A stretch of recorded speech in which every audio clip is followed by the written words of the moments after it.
everyone. Thank you so much for joining us tonight for our special author event with Andrew McCarthy and moderated by his longtime friend, Danny Shapiro. We are so excited to have you all with us tonight. I know we have a lot of people from all over, even outside of the United States, so that's exciting for our library here in Hudson. I do want to mention tonight we have signed copies available of Andrew's new book, Brat, courtesy of our Learn It Owl bookshop here in Hudson. We will have the link available in the chat if you would like to purchase a copy of the book. Just so you know, tonight's program is being recorded and it's also premiering live on Facebook. So if you would like to watch it again, you can view that on the library's Facebook page. And I see we're already getting some questions from our audience. So thank you for that. We welcome your questions during the presentation. You can use the Q&A box at any time to go ahead and put your question in there. And we will do our best at the end of the program to address any questions that you guys have. It is my pleasure to introduce tonight's speaker and moderator. Moderating tonight's discussion is Danny Shapiro. She is the author of the New York Times bestselling memoir, Inheritance, as well as other short fiction, essays, and journalistic pieces. And of course, our author tonight is Andrew McCarthy. He is probably best known for his movie roles in Pretty in Pink, St. Elmo's Fire, Weekend at Bernie's, and Less Than Zero, and is a charter member of Hollywood's Brat Pack. The iconic group included Rob Lowe, Molly Ringwald, Emilio Estevez, and Demi Moore, and has come to represent both a genre of film and an era of pop culture. Since starring in the movies, he recounts throughout Brat, McCarthy has directed Orange is the New Black, The Blacklist, Gossip Girl, and many other television shows. He has served as the editor-at-large at National Geographic Traveler, and his award-winning travel writing has appeared in the New York Times, The Atlantic, Time, and elsewhere. He is the author of a travel memoir, The Longest Way Home, and a young adult novel, Just Fly Away, both New York Times bestsellers. So thank you both so much for joining us tonight. We are very excited to have you. Welcome. Thank you. Thanks, Allison. Andrew, it's so great to be with you. Hi, Danny. Hi. You have to call them right away. Danny and I know each other since the 7th grade, since we were 14, 13, around like whatever that is. Yeah, no, you were at my bat mitzvah. So let's just I didn't drag my photo album from downstairs to actually show everyone that photograph. But I was sitting here as we were just getting ready to go on, and I got a little emotional because I was thinking, in the fullness of time, like in the incredible full circle of all this, we've known each other since 7th grade, and I want to talk to you about that because that's territory that you cover in Brat in ways that I found really moving, and I really recognized that boy. But also, like, here we are, and we're grown-ups, and we're wearing reading glasses, and we have grown children and long marriages and whole lives, and it's just one of those like thunderclap moments just as we were about to go on that I thought, wow, that is really wild, Andrew. Here we are. You start to realize you're getting old when things like that suddenly make you well up. But I thought, so to start, I thought maybe you could read for us just a couple of minutes from Brat, because it's so beautifully written, and even before you begin, I just want to say, this book is just so completely not a celebrity memoir. It is a literary memoir, and that is, a huge achievement. It's really a beautiful book. So let's hear a little bit. And it's so nice, isn't she? All right. So this is a part of the book, middle of the book, where I'm doing a movie called St. Elmo's Fire. And this is a bit of stuff that happened on the set during a couple days. Most of my 80s films, I had at least one love scene. And there's a little cursing in it, so forgive me. In most of my 80s films, I had at least one love scene. I was always uncomfortable with these, feeling physically scrawny and too exposed in both the literal and the emotional sense. The one between Allie and myself was no exception. It began without incident. We played out a scene in which I confessed my long harbored secret love for her. Then things got physical. Joel instructed us to make love with ferocious passion on the coffin that served as a coffee table in the living area of the set. We nodded our understanding and went at it.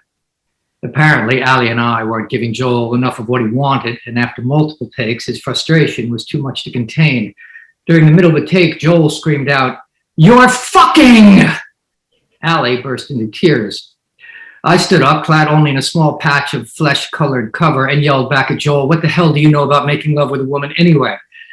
Joel stared back at me. I huffed and puffed some more, forgetting my generally unclad state, while the crew stared at their feet. Everyone eventually settled down and we resumed. Things never got to where I'm certain Joel would have liked them to get, but we moved on to the shower portion of the activities.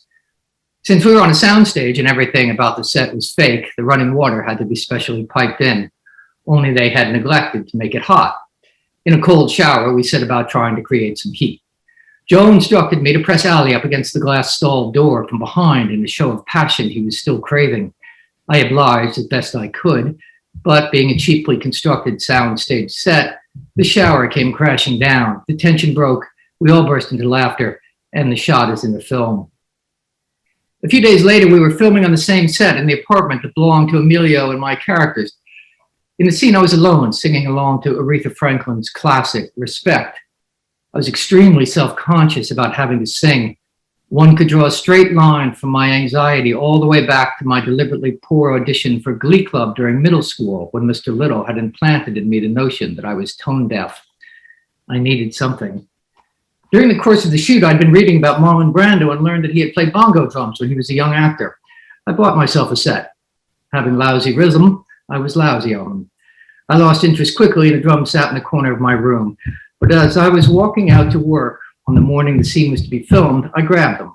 Joel thought they were a nice touch.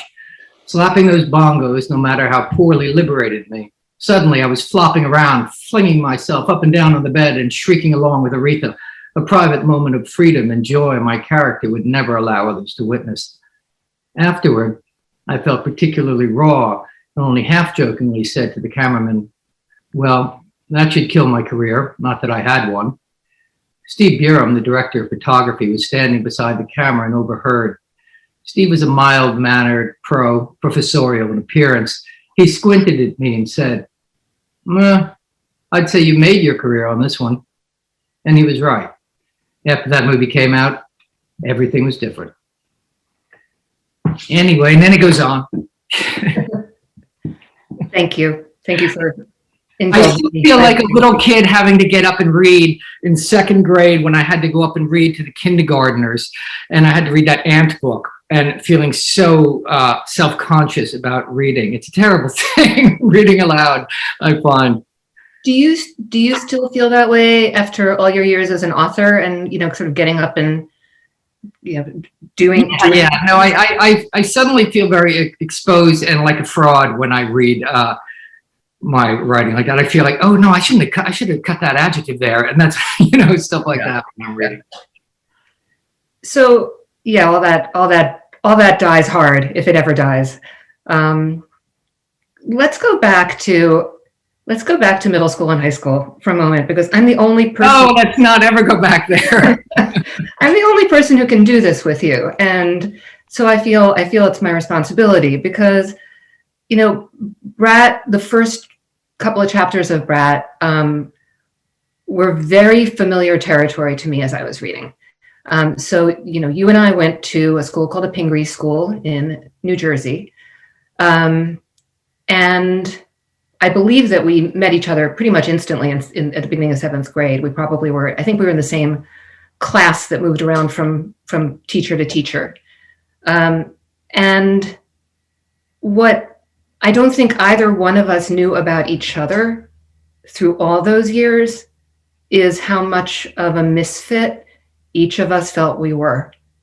And that's something when I think back to high school, middle school, high school was not a happy time for me. I would wager that it wasn't a particularly happy time for you. And it's just a really interesting thing to think what we don't know about each other, in those years. Years, I mean, we present in a way, and then, no one knows what goes on inside there, but I think everyone feels like an outsider and misunderstood in high school, don't they? If not all the way through life, until you find someone who understands you, and then it doesn't matter that the rest of the world doesn't. So and what was interesting to me about going back to those times was, because I was writing a book that I knew the period of time that I was going to write about, and I knew who the people that would pick up this book would be interested in that period of time, and why put in, so you being so good and a memoirist of extraordinaire, would know how to do this. I struggled with, do I put this stuff in beforehand, and how quickly can I get it over with so they can get on to the part that people came there to read, and yet what is necessary for them to know so that when the stuff that they came to read starts, they have enough knowledge of me so that they have an insider knowledge already. If I just begun in 1980 when I went to college, which is how at one point the book was, I realized, well, they don't know who I am yet. Yeah. So I've got to put this stuff in at the beginning, and that was a challenge to sort of how to format that and structure. And then I found the sort of format of putting everything through kind of acting, really. But anyway, you could probably speak to that in probably another venue about how to sort of do that, because it's so interesting. Whenever I start reading a memoir, when someone does that, they give me their backstory. I'm like, oh God, I don't really want to read this. And then by the time they bring it up to where I'm interested in, I'm like, oh, I don't want to leave that. You know what I mean? That tells me they've done a good job. And it also so informs the rest of the work that it is so indispensable. But so that was a real juggling act in the writing of it. But yeah, I mean, I felt like an outsider, I guess, but I think everybody did. And, when I found acting, which I talk about in the book, that is when I found myself. So I didn't care that I didn't find anyone else. Right. So I was there for that moment.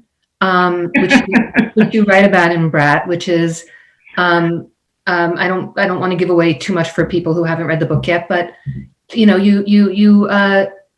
kind of sneak into this High School Musical.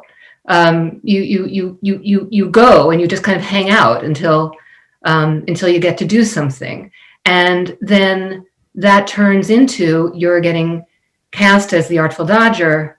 In this high school production of Oliver, and this is not, sort of 2020 hindsight because of who you ended up becoming. I really remember this, and it was electric. It was, had no idea that Andrew, this is a new Andy McCarthy, as we called you, and the gift, which is something that you can't, that's the part that you can't be taught. That's the part that you can't make happen. It was just so evident. And it was also so evident how incredibly comfortable you were up there.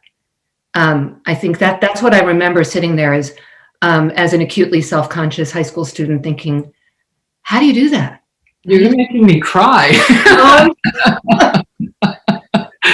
I mean, because, you think back on, we write the sort of story of our lives, whether you're writing it in a book or not, and you come to believe that that's what happened. And when you write a book about it, you really set it in stone. But without that, you still write the story of your life and you believe it to be the case. And so when someone like you kind of confirms what I experienced, it makes me cry.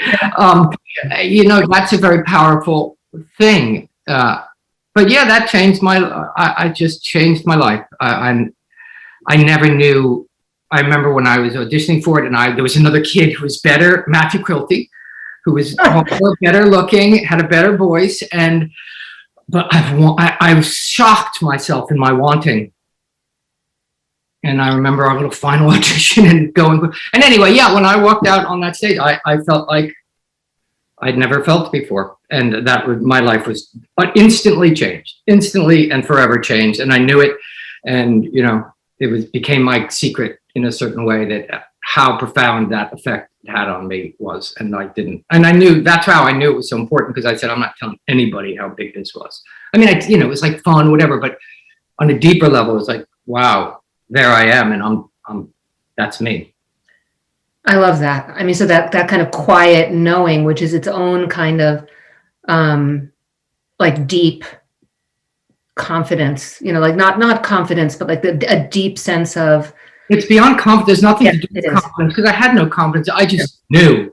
I just was in that place that is, and it's a gift, it's not talent. It's just a gift when those things happen to you. And I was a few times in my life that's happened to me. And the one thing, that ability I have in my life, is the ability to recognize when that happens, clutch it and let everything else be damned. And that's what I did with that. And I didn't even, and with a few other things in my life that changed my life. And that's sort of the only ability I've ever had, is when that instant happens, to leap. And it doesn't matter where you land, you have to leap, And anyway, so it was a big deal. Yeah. So that must have been junior year, because I didn't stay for senior year. Sophomore year. Sophomore year. Okay. Yeah. So sophomore year. I was in Oklahoma. My memories of Oklahoma are not as clear, Yeah. but you then were on a path. You knew what you wanted. And that's a really, like what you just said about that recognition. That's like one of the great gifts that anyone can have in life, I think, is the ability to recognize, it's rare, and I'm going to seize it, and I'm going to go for it. And somehow it doesn't feel out of reach or audacious. It just feels like, well, this is what I'm going for.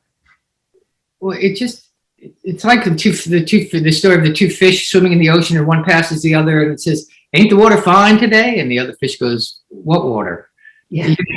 It was just that. It just was. It wasn't even like I'm good. Like I was going to be an actor. I had no idea how it was going to happen. I knew no one that was ever an actor. I knew nothing about anything. But it was just what I was doing. And, one of the most beautiful things about being young is you have no idea what is impossible. And so you just do. Yeah. And that's what happened. Then it came time to go to college, and my grades were poor. And so I auditioned for NYU and as an actor, and got in, and it was the only school I got into. So that's where I went.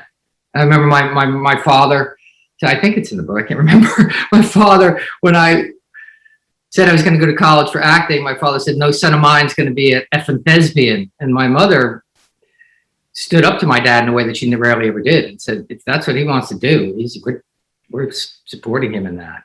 Mm. And that was it. That was, later on in my life, I didn't feel a lot of, I felt very untethered and not without a lot of backup. But when I overheard my parents talking in the kitchen and I felt really grateful to my mother that I felt someone sees me. Yeah. Even if they can't understand, they see that something happened to me, and they needed to support that. Because we have these ideas of what we want for our children and our loved ones, and we can be blind to what they need. Yeah. So one of the things that struck me when you get to NYU and you start studying acting is like your degree of seriousness about the craft.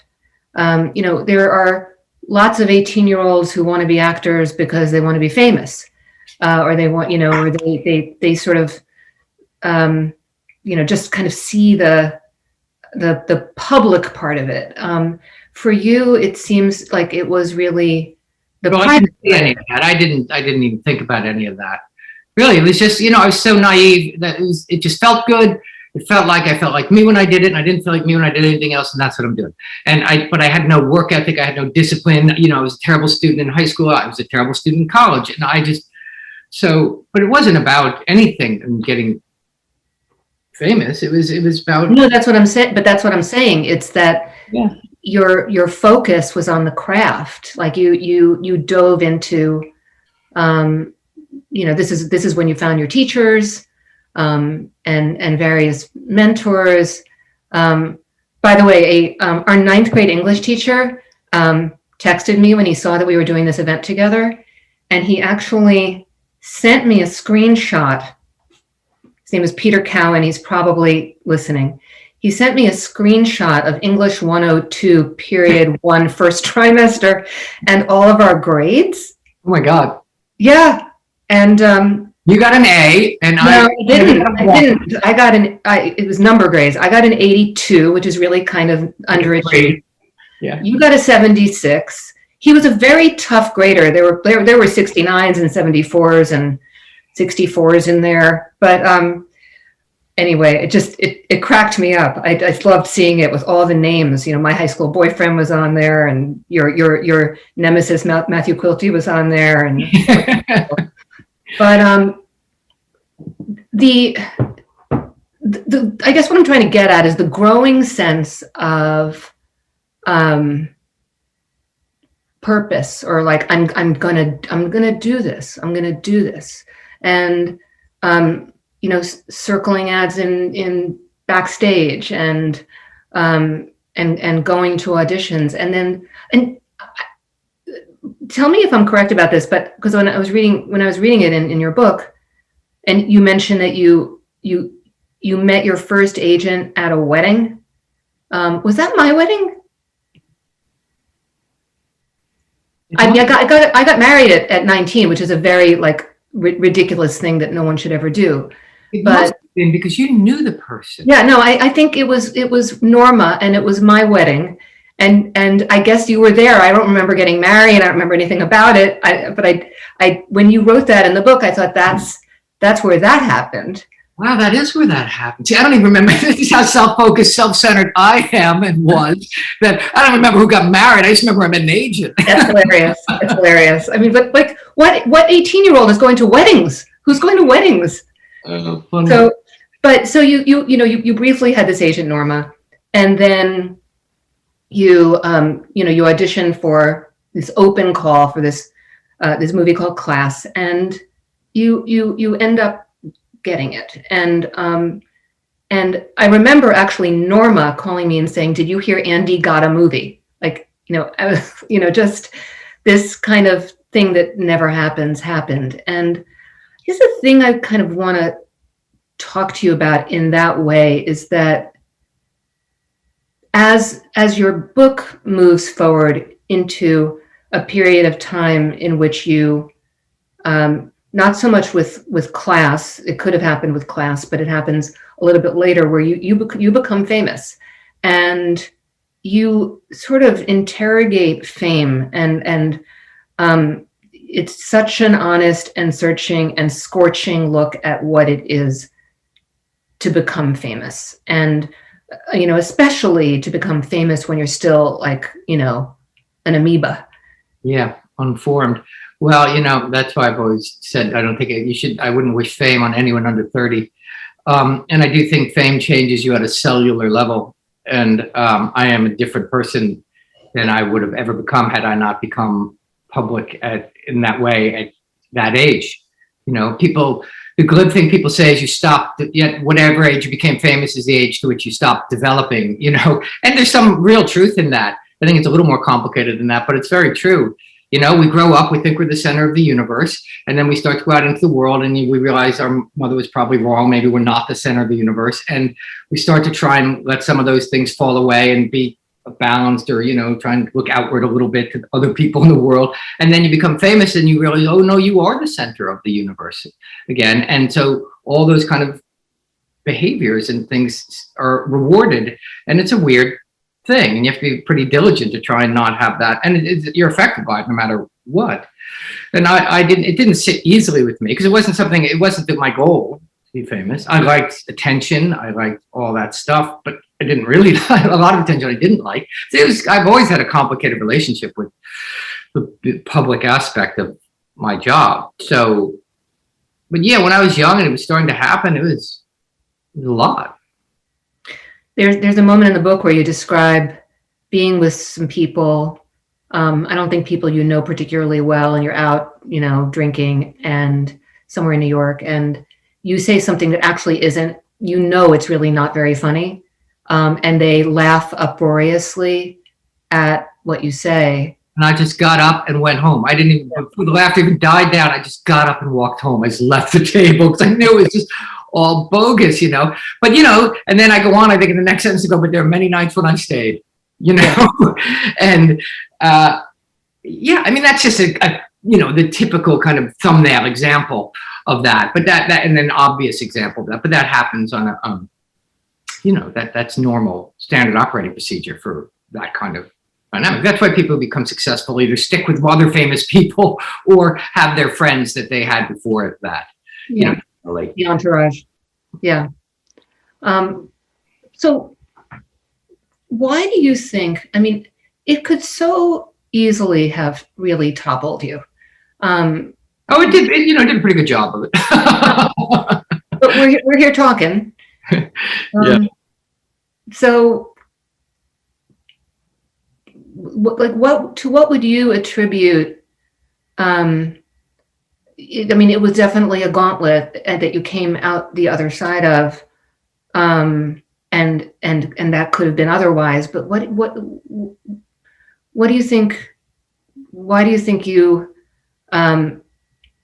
came through that particular fire with your soul intact? Well, I mean, it's not like I was in, Auschwitz. I mean, I was famous in the Brat pack. I don't mean to be glib, but well, I drank a lot. And, when I wrote in the book, I didn't write a lot about drinking the first draft of the book, and I didn't write much about my father in the first draft of the book. And as I finished this sort of first draft, I kind of went, well, I wasn't actively withholding. I just didn't think it was of interest or pertinent. And then I kind of looked, there are three things that would have happened to me in the 80s. I became successful in movies of a certain kind. I drank a lot. And I had a very complicated, fraught relationship with my father, which became more fraught because I was in the movies and successful. And there was like a three-legged stool, and it would only balance, the story only balanced if all those things were told.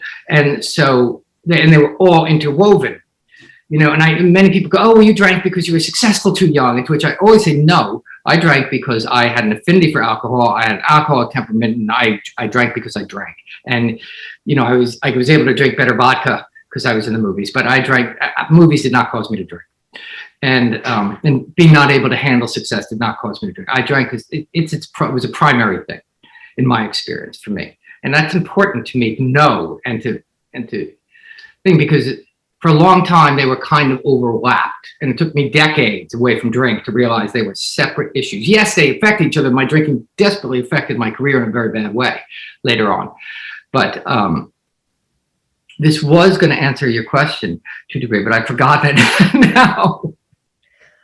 The question was essentially what you think. So when I stopped drinking, then, I mean, getting myself back in that degree really stabilized me and put perspective on my public career and stuff. And I knew that was a much more important thing that needed to happen with me, and then whatever fame stuff was happening. So in many ways, as we all find out, and some of the worst things that ever happened to us, if we sort of push through them, become the best things that ever happened to us and become the rock on which we build our foundation. And so, my drinking, which was a disaster for my 20s, became the rock of which I started when I stopped, which I grew out of. And that unconsciously put fame in a perspective that made it manageable to me. Mm-hmm. If that makes any sense. Mm-hmm. It does. So one thing I was struck by in the book is there's a certain point at which you describe becoming a reader, right? And it wasn't in English 102 with Peter Cowan. No, I'm afraid it wasn't.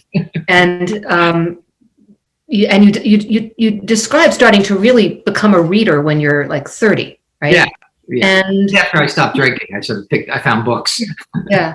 But there's something I think like really, really interesting and instructive about that. And this is a program put on by a library. So I kind of want to give that a shout out, because it's, we so often, especially in our like really fast-paced lives and in our culture and our society, we have this way of defining children and thinking, oh, he's not at 14 or at 18 or at 20, he's this kind of person, or she's that kind of person, or he doesn't do this, or she's like that. And there's so much, neuroplasticity. There's so much like things that can happen and ways in which we can develop.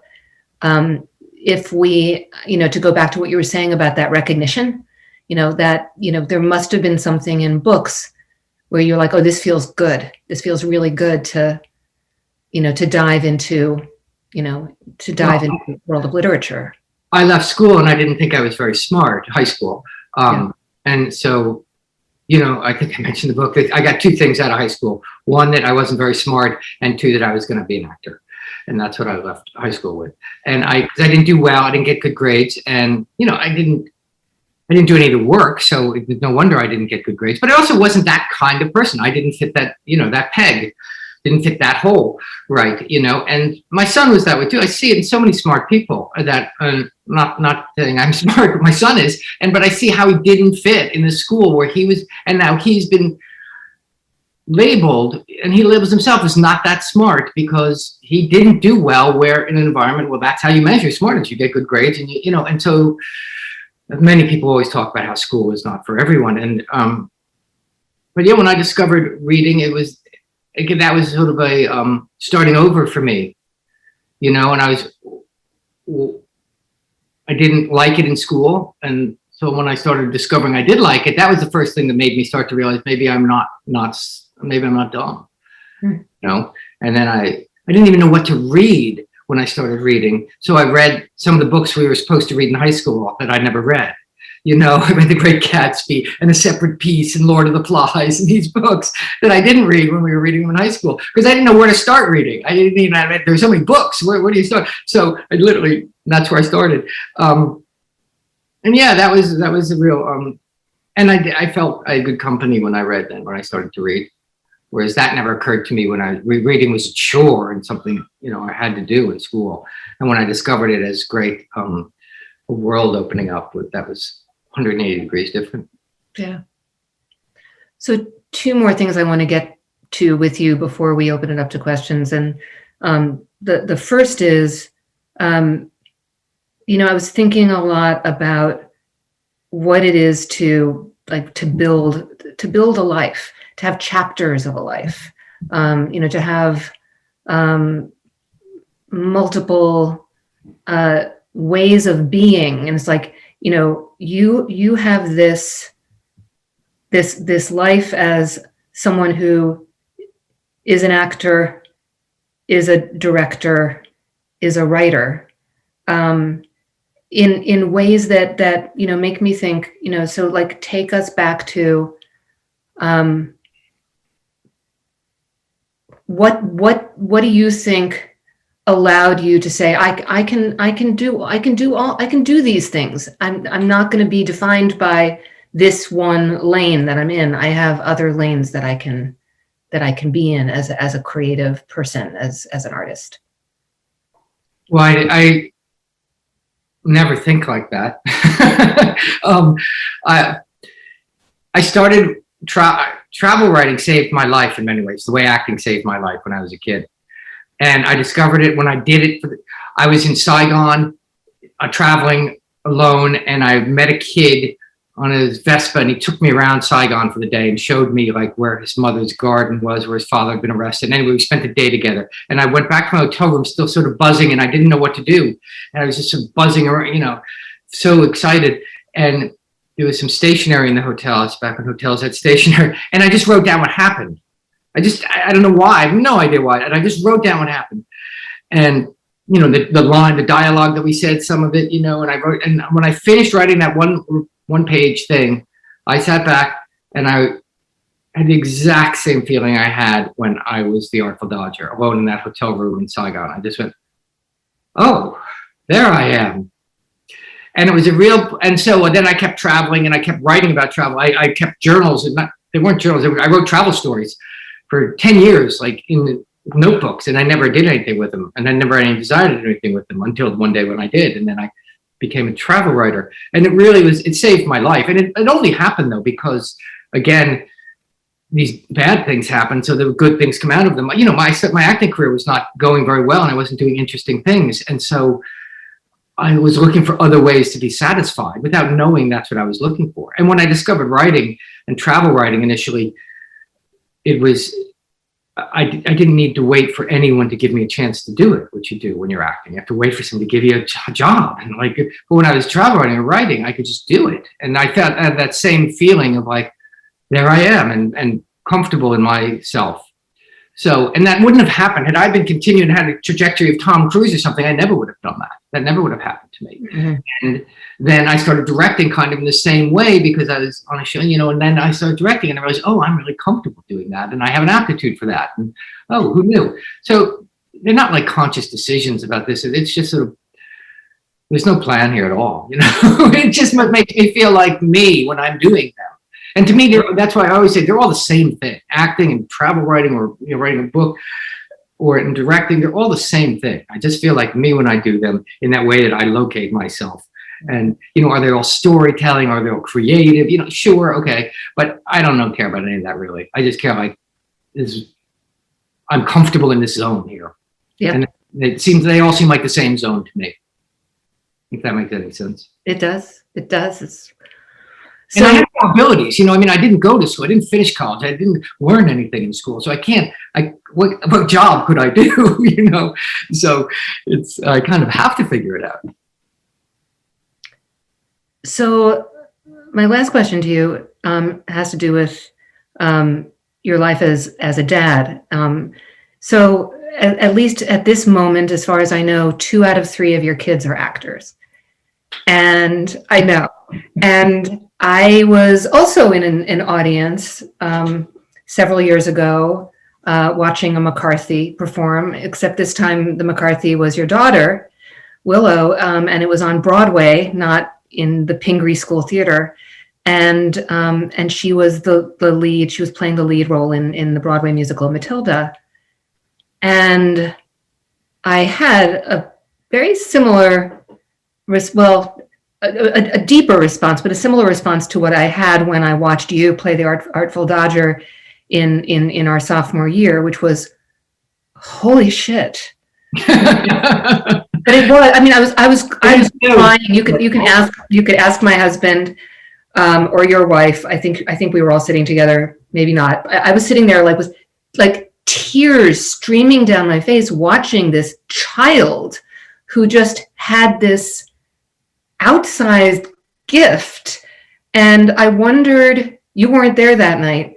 I wondered how you handled that, given your own, she was even younger than, she was essentially your age when you were beginning, right? She was 8. I mean, that was crazy. We took her to go see Matilda, and after she said, I want to be Matilda. I'm like, yeah, okay. And anyway, she found out that there was an open call, like I went to, for replacing Matilda on Broadway. And so she said, can I go? I'm like, sure.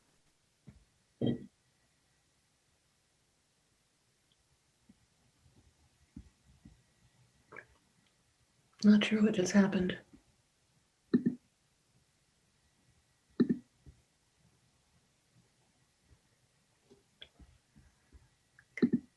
I'm not sure what just happened. I think I might still be on. No. But we lost Andrew. Yeah. Danny, I can see you. It looks like we lost Andrew. Let me text him. I don't think he knows we lost him.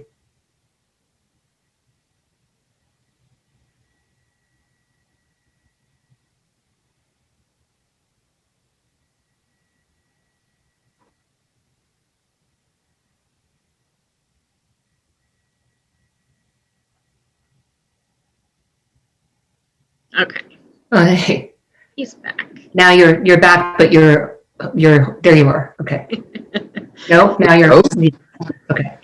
Am I back? You are. Well, I don't know what happened. My computer seems to have died. So you're on my phone now. So you're going to be all jiggly. So I can't believe I actually was able to get back in. That's a miracle. Anyway, so forgive me. So I'm on my phone now. Yeah, we're talking about my daughter. We were talking about Willow being 8 years old and going to an open call. Yeah, and I mean, I thought I was going to have a stroke when I saw her the first day. And I never got over it. Every time I went to see it, which is probably 50 times, I felt a nervous wreck. I mean, because it's sort of like your heart is out there on stage unprotected. The first night we looked at it, and I remember turning to my wife and just going, how could we have done this to her? How could we have put her in this position to be? But she walked out on the stage and sort of arrived fully formed, which was like, oh my God, where did that come from? I didn't even know she could sing. So yeah. And now my son's on a Netflix show that's successful. And I'm like, but you know, if people want to act, I think you sort of have to let them. It's one of those weird things that if, you don't want them to look up 30 years later and kind of go, oh, I wanted to act, but my parents made me go to law school. And it's like, you know, you have to do it. And look, acting saved my life, you know, so maybe it's for them. Who knows what'll happen as they get older and things. But, you know, acting it saved my life. So who am I to tell someone not to? But yes, it was the last thing I ever wanted was my children to be actors. All right, I think that's a great place to open it up to questions because we have a lot of them. So I'm going to just take a look at what we've got. Why don't we start with Cindy asks, what was the most challenging thing about writing this book? That's an interesting question. Well, at first I didn't think I'd be able to remember anything. But then I suppose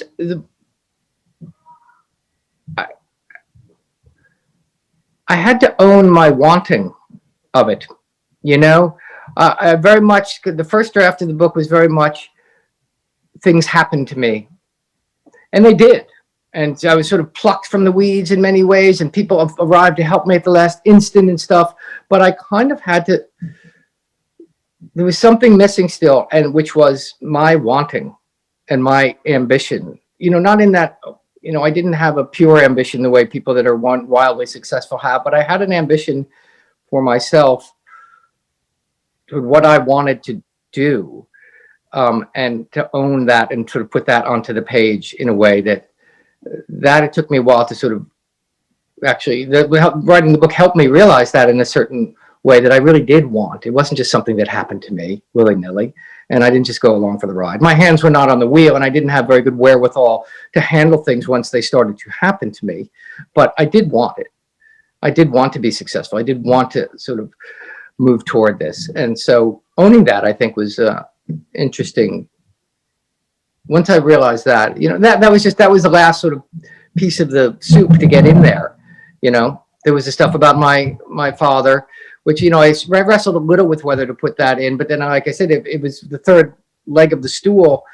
And if I was going to write about this with any kind of candor, that had to be in to some degree. And I questioned, you know, because my dad doesn't come off in the most flattering light, but we reconciled, you know, what a gift that was before he died. And, a gift for me anyway. And so then I felt okay about it. I suppose if we hadn't reconciled, I wouldn't have put it in the book, but I wouldn't have put him in the book. But so I'd say owning my wanting was the most difficult thing for me to own. So here's another question. Do you have plans to direct some live on stage performances in the near future or perform yourself? I haven't directed. I directed several plays, which is probably the most fun there is. Being in the theater, no matter what, whether you're acting or directing, is sort of the most fun there is. Although I haven't done a play in 10 years, and I don't know if my nerves could take it. The first night of doing a play is just so horrific. I mean, for me, I remember being the last couple times I did a play, the first night you're going in front of an audience, waking up with that dread. And it's not just this thing in the pit of your stomach. It is all consuming every fiber of my being. It was like, I will never do this again. I hate this. And just the fear is so consuming. And then once you get out there and do it once, it's fine. And it's kind of just so nurturing to the soul, you know. But I have no plans to be in the theater anytime soon. I'm going to act. I've been acting a little bit again on this show that I direct sometimes called Good Girls. And so I'm going to do a little bit more acting on that. And I'm just directing TV shows now. Right now I'm in the middle of doing a show called Nora from Queens with Aquafina, this very kind of silly comedy, which is a lot of fun. So that's what I'm doing in that world right now. Okay, there's so many good questions that I'm scrolling through. Let's see.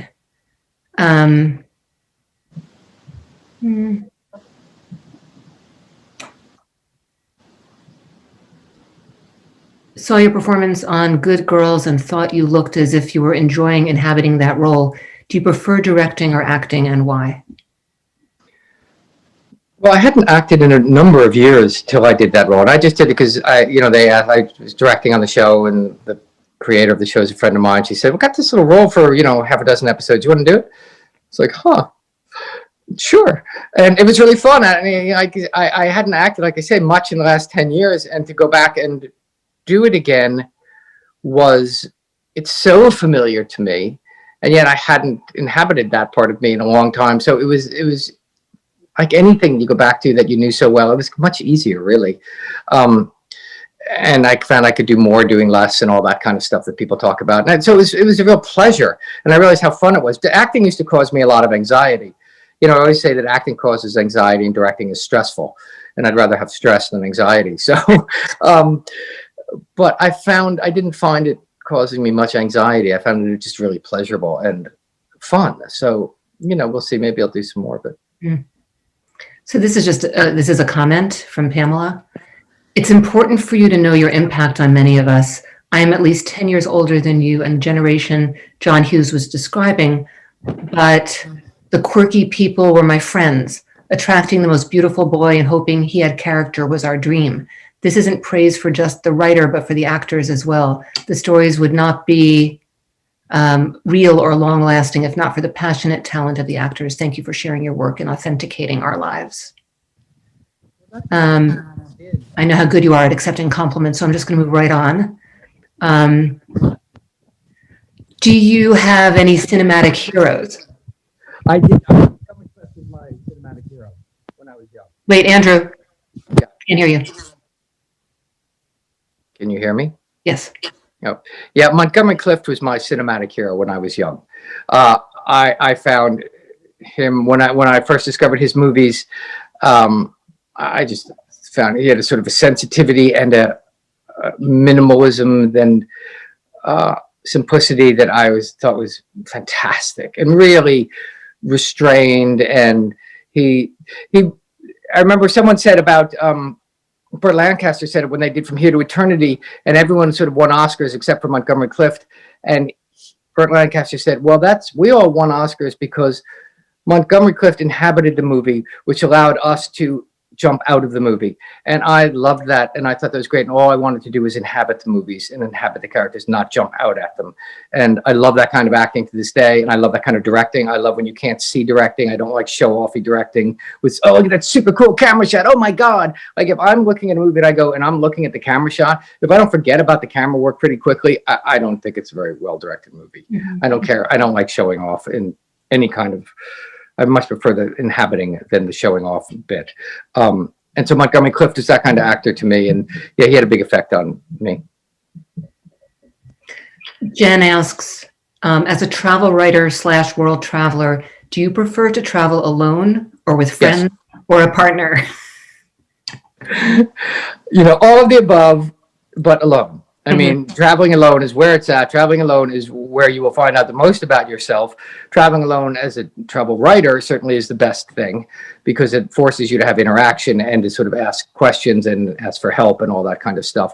And then you're not turning to your partner and going, what do you think? You are dependent on the kindness of strangers and all that. But I think traveling alone is invaluable. I think everyone should do it at least once. I think it changes people's lives without question and is the greatest gift you could give yourself. So Sarah says, this is such a treat. The memoir is gorgeous. It's honest, raw, and insightful in ways only genuine storytelling can be. As Danny said, this is a literary memoir that I would read if you were a celebrity or not. The prose is eloquent. One of my favorite sections is your description of a night sky during which you felt what you call a spark of the divine. Can you talk more on that? Well, not without it sounding silly, but when I was a little kid, I remember, which is what we're talking about in those moments when I discovered acting and discovered writing in that room in Saigon. When I was a little kid, I was out in the snow at nighttime trying to make snow angels, and I just sort of stopped and stared up into the sky, night sky, and I had that wonderful feeling. I remember I felt like I changed sizes. I felt like I just expanded and became massive and huge and then shrunk back down. And it was a very weird, wondrous sensation. And I just, it was the first time I was actively aware. I didn't know what was happening, but I felt some kind of connection to something greater and beyond. And felt so filled with that energy that you get when you have those moments, those blessed moments that are, we work and try and have so hard, and then they always only ever come by accident.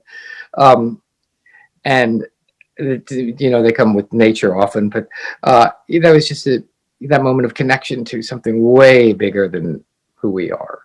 And you feel small and tiny in the most wonderfully giant way. And, that's an amazing, and, you only get a few of those glimpses in your life, I think. And that one I latched onto. And I think I reference it in the book and bring it back to acting, is that I think some beautiful acting, it attempts that. That kind of connection and that kind of abdication of self toward a thing, devotion, as you would so eloquently talk about in your book. So I'm looking for this question that now I can't find because they're coming in so fast and furious, but there's a question in here about how this period of time, these last 14 months of the COVID pandemic has affected your creative process. Well, I tend to be a bit of a solitary person, as you know, and so I've found a lot of the social distance without social stigma to be a great thing. But I didn't work for about 7 months, I think. I was in the middle of directing a TV show when we were told to go home at lunchtime last March, and then I didn't work again until October, and then I started directing again, and thank God. I just found, like many of us, I find work very stabilizing. So without it and not knowing what was going on day to day, I just found that I had to work very hard to keep the devil at bay, And so I found myself like building rock walls and things around the property of my house and things to just sort of do something to ground me and not become, full of, because it was a very fearful time, I think, for so many of us, right? And, fear has been such a dominant factor in my life in many ways. So, and fear never goes away, no matter how many times you name it and try and diffuse it. It's hard to get the roots out of the ground. And so it comes back in many forms. So I think it was a very fearful time for so many of us.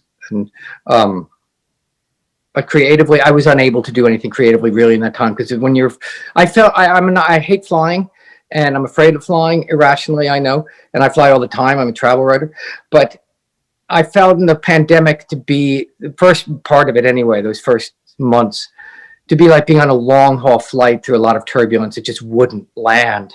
You know what I mean? I just couldn't relax. And if you can't, I can write anywhere I can write with anything going on, except on a plane. I cannot write on a plane because I can't even get my feet on the ground. So if fear is so busy being so jumpy and everything, then you can't be creative.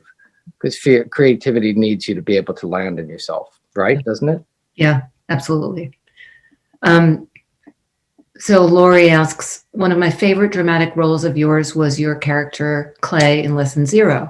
How difficult was it for you to prepare for this role, given its incredibly difficult and depressing theme? Well, that was one of my, I thought, least successful efforts. It was a dark, that movie seemed to be, and it was, it's like being at a party way past at 2 a.m. when you've had too much drinks and drugs and you just keep pushing and grinding, trying to get that one last bit of high out of the night. And that's what that movie was like. It was sort of, the 80s were sort of starting to wind down, and like a lot of the crazy freewheeling stuff of the earlier 80s was starting to sort of be revealed for like, this is just not great. And I found it a very difficult movie to do. I mean, my drinking was bad. Robert Downey was, very publicly now, we all know he was well into his self-destructive phase there, which was scary to be around. A lot of that was very real for him, which he's talked about very openly. You know, there wasn't a lot of acting in certain aspects of that movie, and the movie was not based. You know, the movie had nothing to do with the book. The book was totally thrown out the window. You know, I agreed to do the movie, and there was one script by a wonderful writer named Michael Christopher that, and then that was thrown out, and another script was handed to us that had nothing to do with the book, and it was just not a great time. It was not a great experience, that one. Most of the movies I did, I had wonderful, or at least very interesting and learning experiences on that. I just found to be a very dark experience and not one. And I think the movie is a kind of bit of a hybrid that doesn't quite work, because to go that dark in something, it demands it be truthful, and for it to be worthy of our investment and to worthy of our sort of going there with it. And I didn't think the movie was really truthful. And so to me, it just sort of didn't work, because it doesn't support you as a viewer. I didn't think. Other people, I know many people have told me kept them off drugs, so it served a great value. But I didn't find it. And we had to reshoot a lot of it at the end because they wanted to water it down and not make it so dark. And it just became a mishmash in my mind.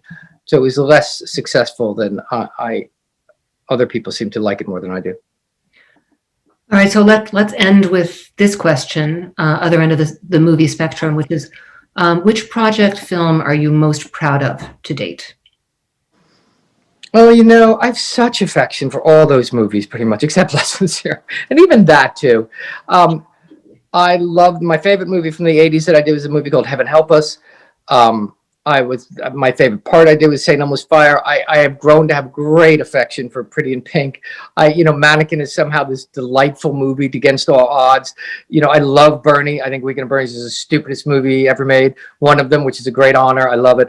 You know, all those movies now, which is one of the things I'm grateful about in writing the book, is that they came full. I came to own them in a way that I love them. You know, and for years I kind of ran from them, and yeah.